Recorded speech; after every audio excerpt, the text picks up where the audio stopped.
Grüß dich zurück zu 7 Days to Die in der Prepocalypse Mod. Ich muss jetzt, bevor ich da weiter rede und weiter herumtue, muss ich ein bisschen was erklären. Und zwar, wenn du durch puren Zufall auf dieses Video gekommen bist, grüß dich, aus der Steiermark da in Österreich, und ist zweite, ich fummle seit Wochen mit 7 Days to Die. Ich habe jetzt meinen PC ein bisschen umgeräumt, beziehungsweise vieles auf eine externe Festplatte verschoben, um ein bisschen bessere Performance zu bekommen, da 7 Days to Die bei mir ein kleiner Patient ist. Ich sag's jetzt einmal so, wie es ist. Ich möchte noch weitermachen. Ich habe ungefähr 280 Gigabyte Steam-Ordner auf einer meiner Festplatten. Die möchte ich auch noch verschieben, aber das möchte ich dann nebenbei einmal irgendwann machen, um vielleicht weiter voranzukommen mit den Scheiß. Und zwar, ich blende jetzt einmal eine Umfrage in Relation gesehen zur Größe meines Kanals und der Aufrufzahlen. Ich habe vor kurzem eine Umfrage gestartet in puncto, kurzen Augenblick, Optionen, Video, Audio, bla bla bla, bla bla bla, machen wir so, bla bla bla, Musik, bla bla bla, dynamische Musik aktivieren. Was ist denn das schon wieder für ein Scheiß? Beachte, dass Inhalte geladen werden, in diesem Spiel aktiviert wird. Stimmlautstärke. Ah, die kann man auch verstellen. Na super, klasse, dass mir das mal wer sagt, was man da alles verstellen kann. Gut, Stimmlautstärke. Bestimmt die Lautstärke der Gruppe, das interessiert kann. Bla bla bla. Ich bin sowieso ein Einzelgänger, so.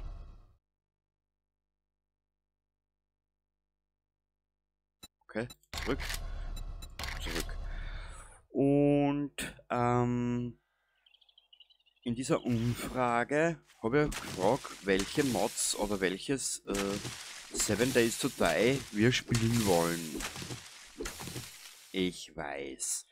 Bitte differenzieren. Ich schaue mir nicht jede Patchnote an. Ich habe für normalerweise kein Interesse an Survival, an Open World, Survival, Horror, Zombie-Spiele. Das ist bei mir, das Interesse ist bei mir relativ null bis absolut nicht vorhanden. 7 Days to Die markiert da ein bisschen eine kleine Ausnahme, weil ich es eigentlich relativ putzig finde und es hat so seine Ecken und Kanten, man kann viel machen. Stabsack fertigen bitte. Was ist denn das? Wildreis. Okay. Fertige. Blapp, blapp.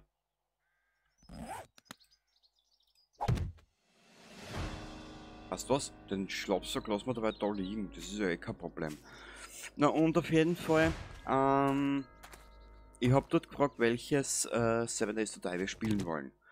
Ist normale 7 Days to Die, die Better Vanilla Mod und diese hier, die Prepocalypse. Bin jetzt mit Absicht hergegangen und hau mal so eine kleine Runde Prepocalypse ein, dass du ein bisschen einen Unterschied siehst. Mir kommt vor, bitte, das darfst du jetzt bitte nur aus meinem Blickwinkel sehen und das, was ich in der Kürze der Zeit jetzt gesehen habe, alles. Fertig, eine Steinaxt. Dankeschön. Mir kommt vor, in der Better Vanilla Mod sind weitaus mehr Zombies unterwegs. Warum? Ich weiß es nicht. Darfst du bitte nicht fragen, warum? Ich lese keine Patch Notes, habe ich schon gesagt, weil mir das einfach nicht juckt und nicht interessiert. Weil dann komme ich nämlich zu gar nichts mehr. Genau. Einfach rein ins Getümmel und Abenteuer und dann schauen wir weiter. Zeitgleich,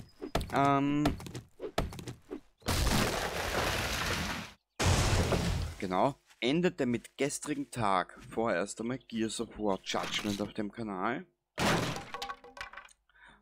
Hat auch seine Gründe, irgendwie, weiß ich nicht, irgendwie ist das nicht meins, vielleicht ist Gears of War 1 besser, muss ich mir selber mal anschauen, irgendwann in der Zukunft. Und ich habe mir gedacht, da es ein klein wenig Zeit in Anspruch nehmen wird, bis meine neuen Spiele erscheinen werden. À la City Skylines, was ich auch noch nie gespielt habe. Was habe ich noch? XCOM habe ich noch nie gespielt und ein drittes kommt. Genau, Seven Days to Die. Das würde aber erst alles im November starten, laut meines Planes, den ich mir erstellt habe. Ich habe mir gedacht, erst was, sei es drauf, wir werden eine kleine Runde Prepocalypse Mod spielen. Genau, Standard-Schwierigkeitsgrad. Und ich werde aber auch im zukünftigen 7 Days to Die Spielstand, beziehungsweise in der Beta Vanilla Mod anders vorgehen. Genau, das hat seine Gründe. Auf die möchte ich dann auch noch eingehen. Wir sind da jetzt da auf der kleinen Karte, auf der 6000er, 6000 mal 6000. Es läuft relativ flüssig, sage ich jetzt einmal. Gestern war da der 14. Genau, der 14. August und ich habe gestern angefangen, den was.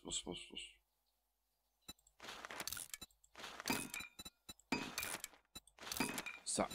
Ich habe gestern angefangen, den Dings zu installieren. Den 7 Days to Die Mod Launcher. Mal kurz tragen. Tragen. Na perfekt. Fertig einen Holzknüppel. Haben wir doch grad. Und habe dann gleich einmal angefangen, die zugehörigen Mods zu installieren. Also die, na, hilf mir. Ja, siehst du, deppert bin ich schon. Die Beta Vanilla Mod und diese hier. Die Prepocalypse Mod unterscheidet einiges. Kleinigkeiten zur normalen. Wenn du schon länger 7 Days to Die spielst, dann wirst du das wissen. Ich weiß es nicht, weil es mir einfach nicht interessiert. Für mich zählt irgendwo ein bisschen das, wie ich damit umgehe oder was mir daran Spaß macht. So, packen wir den Baum an. Wie du siehst, das Layout ist ein bisschen anders. Ja, ansonsten, ja, brauchen wir da in der Hinsicht eh nicht mehr weiterreden. Ich glaube, ich habe soweit alles erklärt, was jetzt da das Spiel angeht. Wenn du mehr weißt, dann freut es mich für die. Aber bitte lass mir meinen kindlichen Nichtwissensstand derzeit über dieses Spiel. Ich möchte es selber erforschen. Ich habe keine Ahnung vor irgendwelche Fallen. Ich habe es zwar schon des Öfteren gespielt, aber immer wieder abgebrochen, weil ich einfach keinen Plan habe, wie man Fallen aufstellt. Oder was da jetzt machen, was man halt da machen kann und hin und her und bla bla bla. Steinpfeile, Munition, was würden jetzt von mir? Ach so. Da brauche ich Steine, wo haben wir Steine? Also nicht, da hinten muss das anders sein, genau. Ist eigentlich im Prinzip in den letzten Probeläufen ist das eigentlich der meiste Startpunkt bei mir. Genau. Es wird auch einige, ich sag's jetzt einmal, Änderungen in der Spielweise geben. Das habe ich eh schon irgendwann einmal geschrieben, im Community-Tab, glaube ich. Ich glaube zumindest, oder? Weiß ich gar nicht mehr, ist wurscht. Ich erklär's da noch einmal. Ich habe zwei Intros, wir fangen mal von vorne an. Ich habe zwei Intros erstellt, eben für die Beta Vanilla Mod.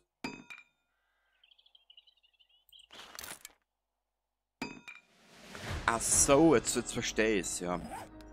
Gut, das wissen wir.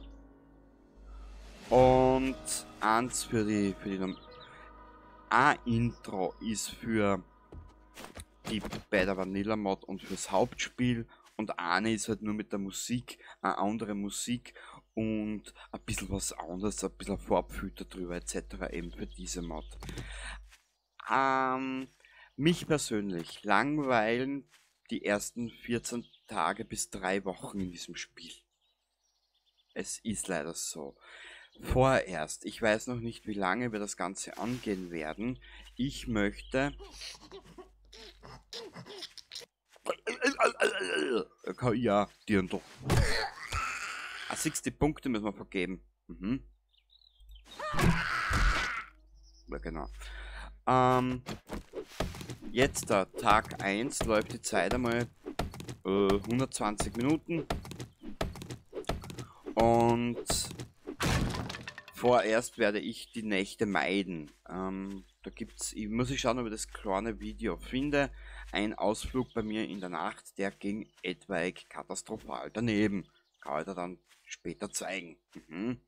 Vielleicht knüpfe ich dieses Video, wenn ich, machen wir so, wenn ich es finde, knüpfe ich es im Hintergrund dran. Genau, also mich relativ lustig zum Anschauen und da bekam ich direkt oder phänomenalst eine auf die Schnauze, weil ich persönlich nicht gewusst habe, was sich im Augenblick der Katastrophe abgespült hat. Genau. Und ich möchte mich sowieso mal mit dem Grundaufbau des Spiels befassen. Das heißt, was kann ich leveln, wohin geht die Reise, was gibt es für Fallenmöglichkeiten, da habe ich überall und absolut keine Ahnung. Also du kannst zu mir sagen, Noob, wäre es mir auch wurscht, es ist halt nun einmal so. Ja, okay. Was mir aber verblüfft, und das verblüfft mich wirklich, was ist denn das da für ein Scheiß? Quest-Notiz, Quest-Notiz, Quest-Notiz, Quest-Notiz, Quest-Notiz. Ja, toll. Ja, das freut mich wie Ästenlaub, wirklich. Da, dies wird sie zurück in die Prepokalypse führen und sie auf ihren Weg zurückbringen. Achso, Starter-Set, okay. Wow.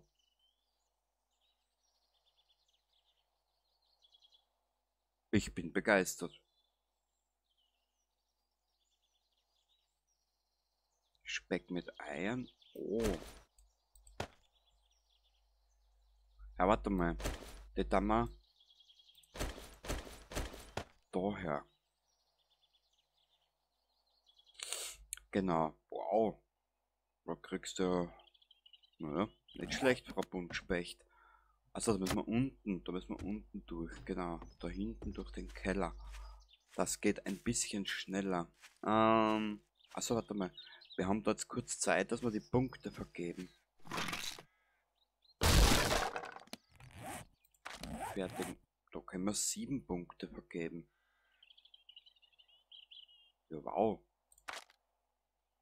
Bei der Vanilla Mod kannst du nur 4 Punkte vergeben am Anfang. Und zwar, ich habe kein definitives Bild oder kein richtiges Bild, was ich da jetzt nehmen soll. Ich weiß ich nicht. Mir kommt vor, warte mal kurz, was ist denn da? Grubenjung. Prepper stärken, was ist denn das schon wieder? Du kannst mit dieser Fertigkeit können Prepper frühere Stärken einbringen und schneller Erfahrungspunkte sammeln. Du kannst einem Esel einen Schwanz anheften, wenn du ein Stück nach oben gehst und fleißig versuchst, das Arschloch zu vermeiden. Das ist genau mein Humor. Warte mal kurz. Machen wir so, wir können vergeben.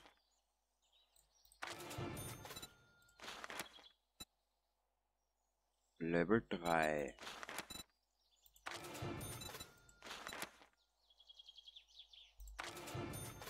Machen wir so. Und da wir jetzt erst mit dem Dings spielen. Schädelbrecher, das ist mit Vorschlaghämmer, gell? Ja, das brauche ich aber nicht unbedingt. Groß und schnell, was ist das? Knüppel. Oh, ach so. Ab was für ein Level gilt das? Level 4. Ja, aber ich will jetzt nicht alles da rein versenken. Das wäre scheiße, eigentlich. Blockschaden, Kettensägen, Ausdauerkosten, finde mehr Werkzeuge und Teile in der Beute. Na, wir werden die 2 Punkte in Tester versetzen oder reinstonnen in den Revolver. So. Ah na, Beweglichkeit, ja sicher. So, jetzt haben wir die Punkte einmal vergeben. Es gäbe ja so viel zu erzählen. Alles, was jetzt da rund um 7 Days to Die abgespielt hat bei mir. Nach zig Anfängen, durchschauen, dort einstellen, dort hin und her. Ich habe ja den Glauben an das Spiel eigentlich ja schon aufgeben gehabt, muss ich aber ehrlich gesagt dazu gestehen.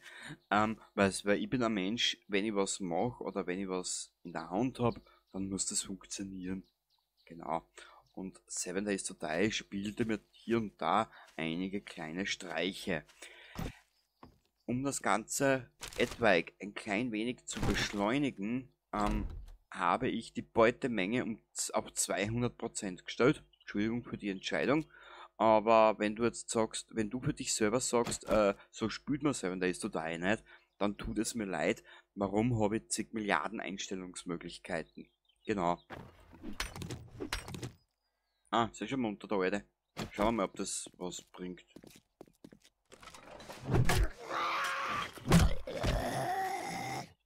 Es werde Licht, doch Kenny fand den Schalter nicht.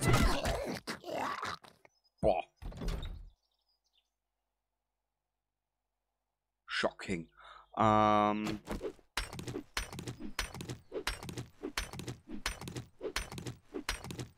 kannst du dir sicher sein, Tag 2 wird einmal sicher so ablaufen, dass ich offline farmen gehe oder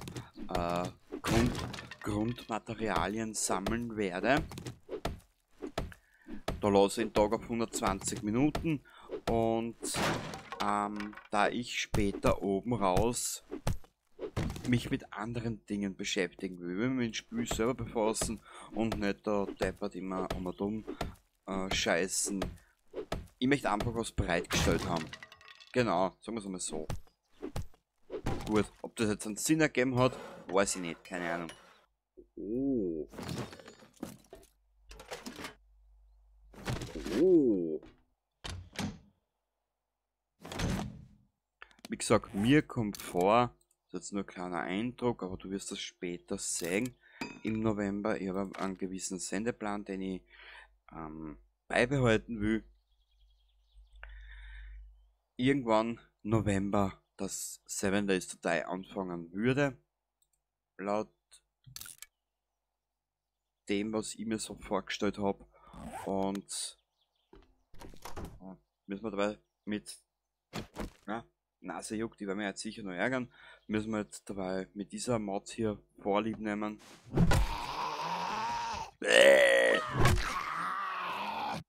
Sie sind eigentlich relativ putzig, die Zombies.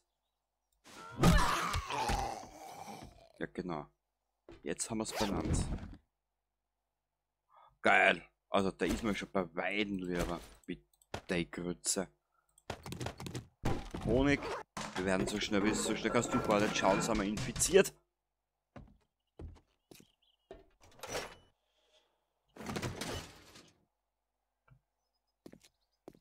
So. Tipps, Tricks.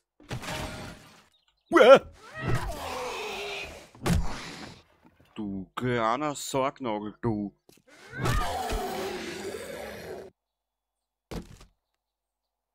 Das hat sich jetzt so angehört, das würde er bellen. Naja. Ja, wie gesagt, ich habe eigentlich im Urlaub, vorm Urlaub noch, im Urlaub zwischenrein einige Stunden und jetzt in den letzten Tagen sehr viel Zeit damit verbraucht, den PC auf Vordermann zu bringen. Die Performance ist um einiges besser geworden für meine 5 Jahre alte Kiste, die älter ist als 5 Jahre.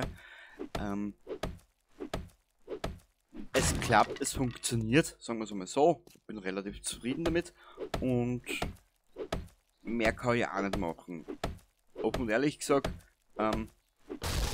trotz allem dessen, ich könnte mir einen neuen PC leisten, das ist nicht das Problem, aber ich habe nächstes Jahr einiges vor, auch in diesem Jahr noch, und da brauche ich sämtlichen Kleingroschen. Und der PC, ein neuer, der würde mir nur im Weg stehen, was das angeht.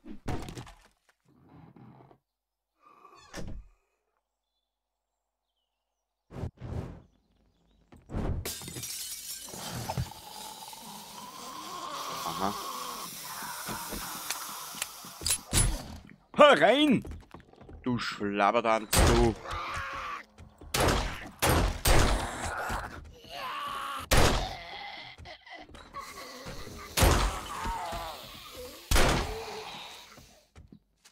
Und ich hab glaubt, das gingen bei Kopfschüssen mehr in die Knie. Naja. Das müssen ja super Zombies sein.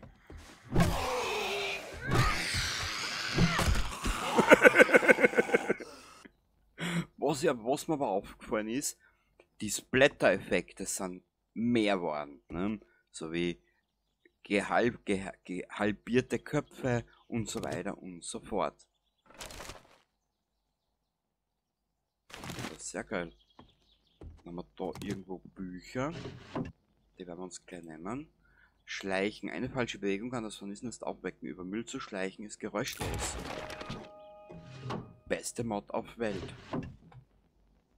Was haben wir da? Das sind Speere und das ist Robotik. Sehr gut.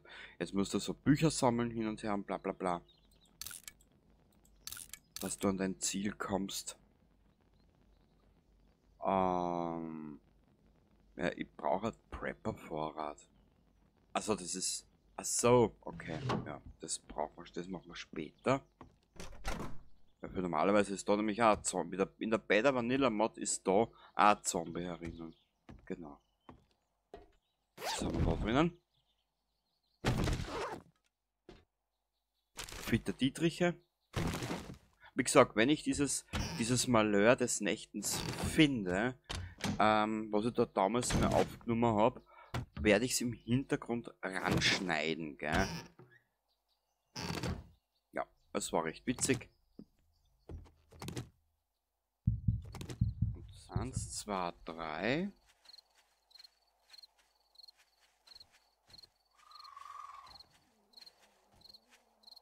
Aber da steht kein Dings drauf, gell? Was für Dings das ist, was für Stufen. Na.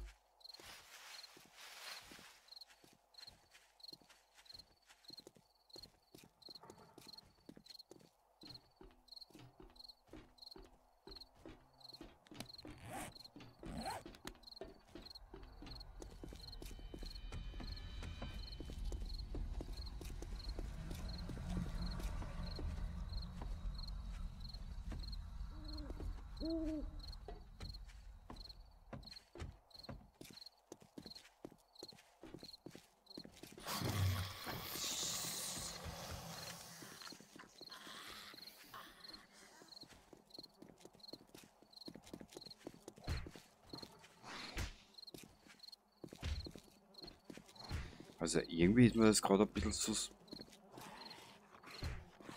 Frage, wie kann mich... Okay, gut. Wir haben ja nicht besonders schlau versteckt.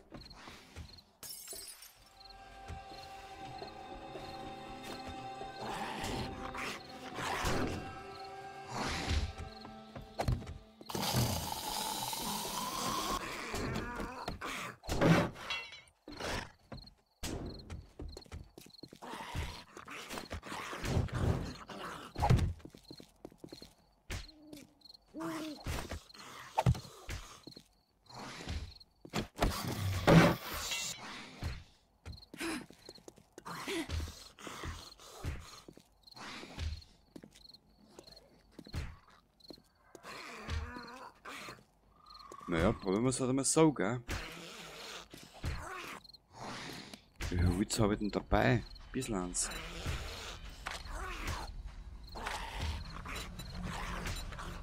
Baublock.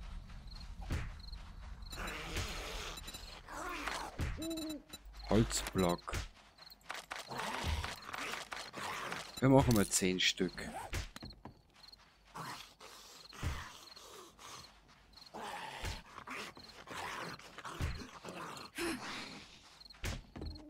Ganz schön aktiv, ha?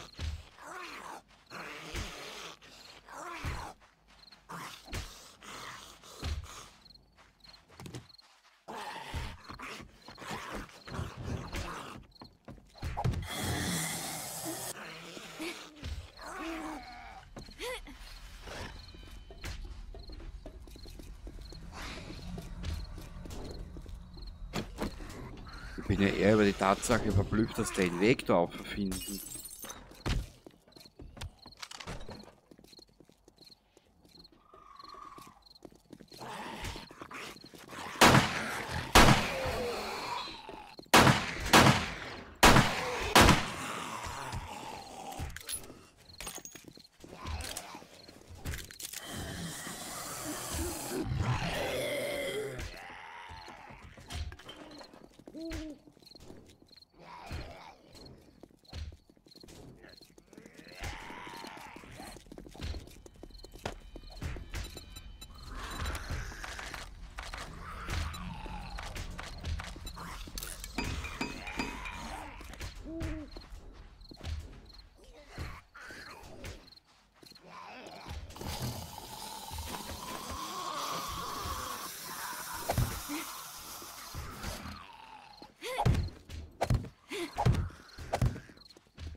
Ah.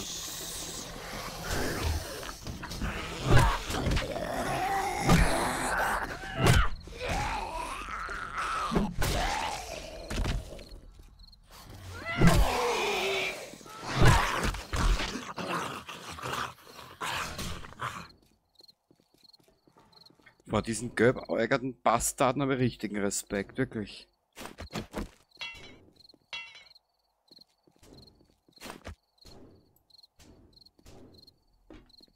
Na komm, die spawnen ein bisschen, hä?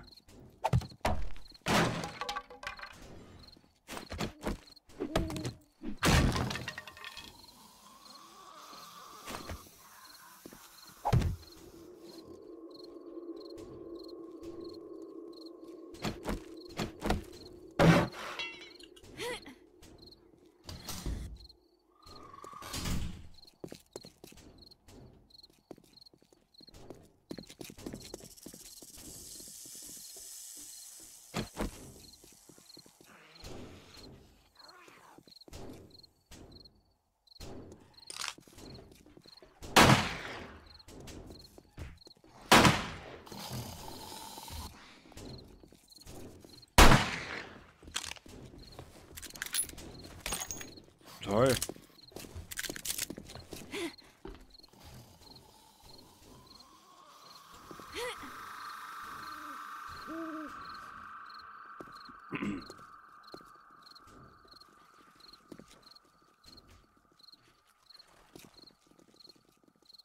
Ja, das hast du jetzt was selber eingebrockt, Alter.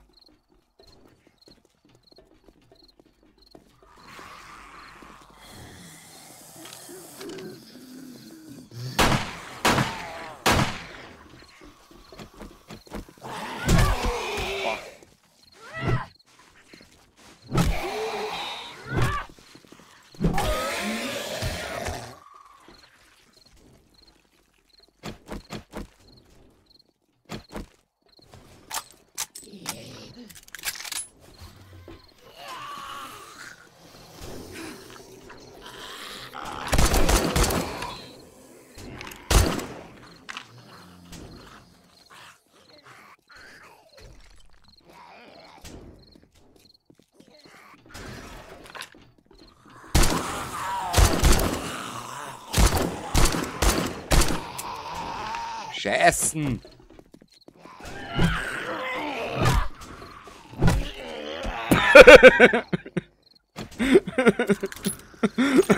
Das ist der Humor, was? Das ist die Frage. Hey! Was war denn das jetzt?